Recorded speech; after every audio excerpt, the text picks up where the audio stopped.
I'm ashamed tonight for HBO Boxing.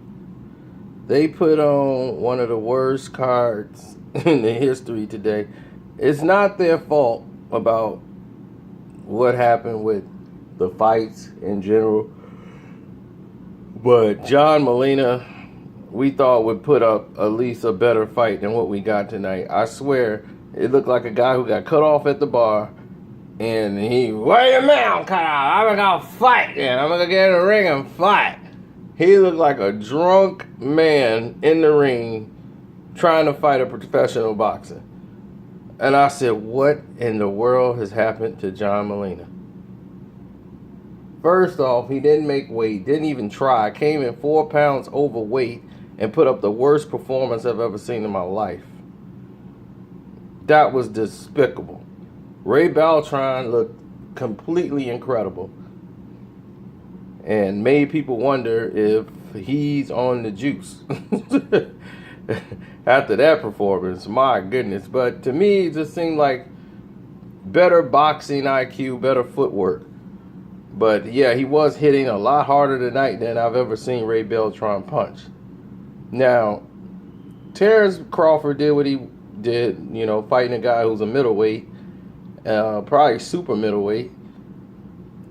He was too big. Crawford just took his time, used accurate punches, went to the body, turn him. Make this guy reach and work for everything. Throwing wild shots. I swear it looked like a barroom brawl. Just terrible.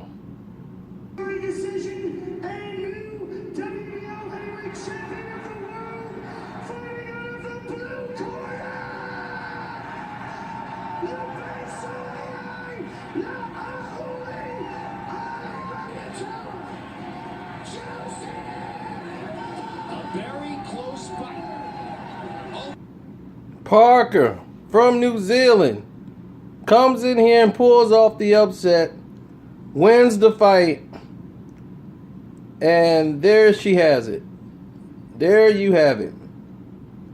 Boom, as you see right there, accurate punching, counter shots. Roy Jones says he even reminds me of me using some of my technique, and he did kind of look like Roy, but Ruiz felt the power of Parker. I hadn't seen enough of Parker to really make a perfect assessment of him, but he didn't really look that good in his last fight, and he got Ruiz's attention a lot in this fight, and when he did, using that jab, even when he pawed with it, it set up everything, came up with a hook.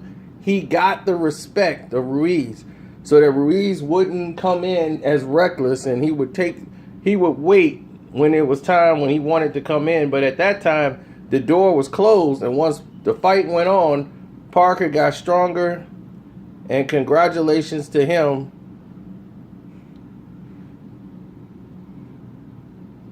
The new WBO champion. Next, you got Ray Beltran versus Menard.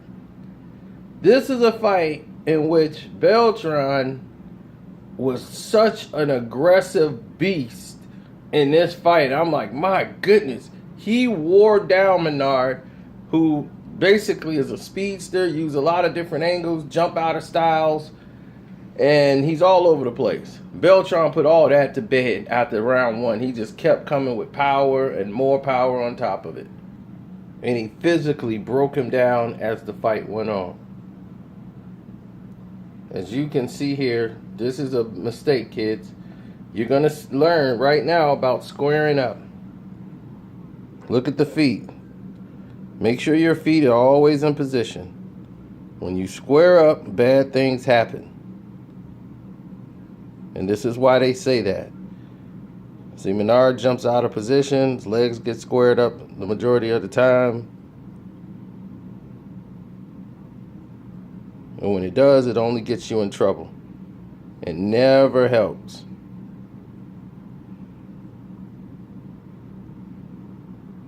See?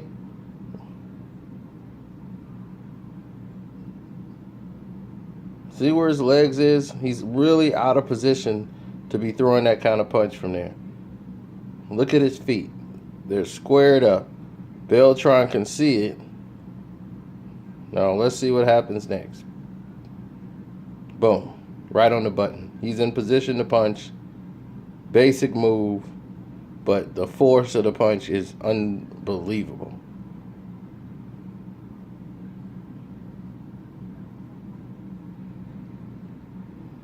As we take another look at the shot, you'll see what happened here. Pow! And down he goes. And that was it for him.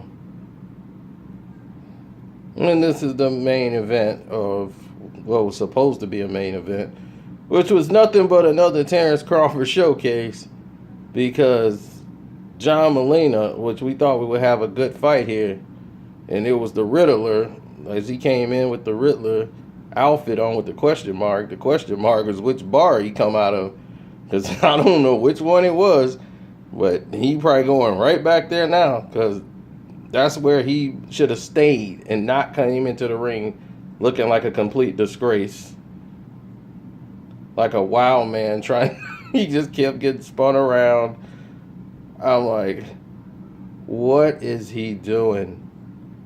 It just looked bad all night long. He like a drunk man. I gotta get you, Terrence. Slow down, Terrence. I'm coming. Yeah, it ain't your baby. All right, come on. All right, let's go. You ain't got nothing. It was like this all night. It was just so bad. Look, he's turned around. He don't even know where the fight or the action is in the fight. He's all over the place. He's looking like, y'all finna allow this drunk that's continuously come after me? Like, what are we doing here? Come on, Terrence. And the thing is, his corner kept setting him out there like he was Rocky Balboa. And like, this is real. You seen Rocky. You know what Rocky did. We just watched Rocky. You saw he came back. You gotta do it too. You're gonna do it just like Rocky Balboa. Did somebody actually tell them that's a movie? And in reality, the skilled fighter normally wins? Somebody should have explained that to them. Because this fight was a farce. And, I mean, he had to pay half his purse over to Terence Crawford for they could even have a fight, because he was 4 pounds overweight. Showed he just came in for a weight loss camp to get a check. It was a disgrace what he pulled off, and what on paper looked like we were going to have an exciting fight. But no. As he tries to get the crowd in it. Come on, everybody. I'm trying. Okay, all right. You got nothing. All right, what you got? Boo! Oh! Oh, good body shot. Okay, all right. Who said we're throwing body shots? Okay, well, I'm out. This fight was a complete farce. I feel bad for the fans who came in thinking they were going to get a real championship fight. We got to get better fights here. Now, I don't blame HBO for scheduling this fight. This is a great fight. It just turned out, like, on paper, if we had a guy that was trying to come in shape, we probably would have had a better performance. But instead, we had a guy who didn't try to make weight, came in as a middleweight, fighting a guy who's a professional, skilled fighter, and he made him look very, very pathetic. So, it's your boy Carcino. I'm out. Congratulations to Terence Bud Crawford, the champion, and I'm out.